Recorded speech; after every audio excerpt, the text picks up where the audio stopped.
Au commencement était la parole. Avant le temps, avant l'espace, avant la matière elle-même, il y avait Dieu. Et quand Dieu parla, les univers bondirent à l'existence. Bienvenue dans Genèse à Révélation, où nous découvrons les trésors négligés dans l'Écriture. Je suis votre animateur, et aujourd'hui nous commençons au tout début, Genèse 1, versets 1 à 25. Plongeons profondément dans le récit le plus magnifique jamais écrit. Genèse 1h1, au commencement, Dieu créa les cieux et la terre. Le mot hébreu bara apparaît ici, signifiant créer à partir de rien. Seul Dieu peut bara. Jour 1, Dieu sépare la lumière des ténèbres.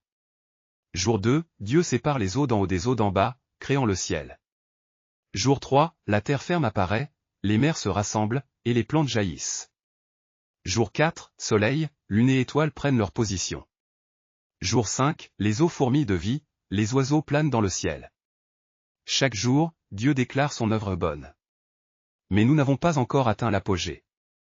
Voici ce que la plupart des gens ratent, Genèse 1, 29-30 révèle que toutes les créatures, y compris les lions, tigres et ours, étaient originellement végétariennes. Je vous donne toute herbe portant de la semence et tout arbre ayant en lui du fruit d'arbre et portant de la semence, ce sera votre nourriture. Et à tout animal de la terre, je donne toute herbe verte pour nourriture. Aucune mort, aucune prédation, aucune peur. Remarquez aussi, Dieu appelle la création bonne et 6 fois, mais réserve très bonne pour après l'arrivée de l'humanité. Enfin, le mot hébreu bara, créé à partir de rien, n'apparaît que 3 fois, créer la matière elle-même, créer la vie animale, et créer la vie humaine. Ce ne sont pas des détails aléatoires. Observez les changements théologiques, le chaos se transforme en ordre. La terre informe et vide devient structurée et pleine. Chaque jour construit vers quelque chose de plus grand. Le jour 1 établit le temps lui-même. Le jour 2 crée l'espace pour la vie. Le jour 3 fournit la subsistance. Le jour 4 gouverne les saisons et la navigation.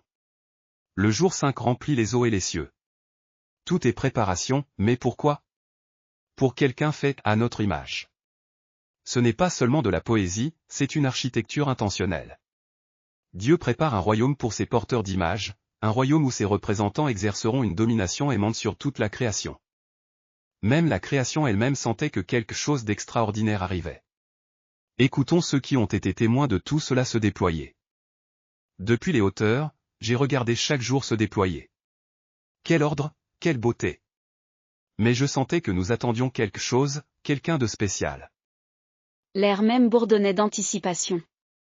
Chaque fleur, chaque ruisseau semblait chuchoter, presque prêt pour ceux qui porteront son image. Même moi, qui serai plus tard appelé roi des bêtes, je savais que nous préparions la vraie royauté. Des créatures faites non seulement par la parole de Dieu, mais à la ressemblance même de Dieu. Nous ne savions pas à quel point ils seraient bénis, et combien ils auraient besoin de se souvenir de cette bénédiction. Alors que signifie ceci pour nous aujourd'hui? Premièrement, reconnaissez votre dignité incroyable. Vous seul portez l'image de Dieu. Vous seul avez été fait pour la relation avec le Créateur. Deuxièmement, souvenez-vous de votre appel d'intendant. La création n'est pas votre à exploiter mais à soigner et protéger comme représentant de Dieu. Troisièmement, voyez la vue d'ensemble.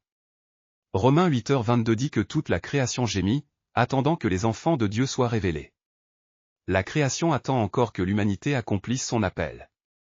Quand nous marchons dans l'obéissance, la création prospère. Quand nous nous rebellons, la création souffre. Prions ensemble.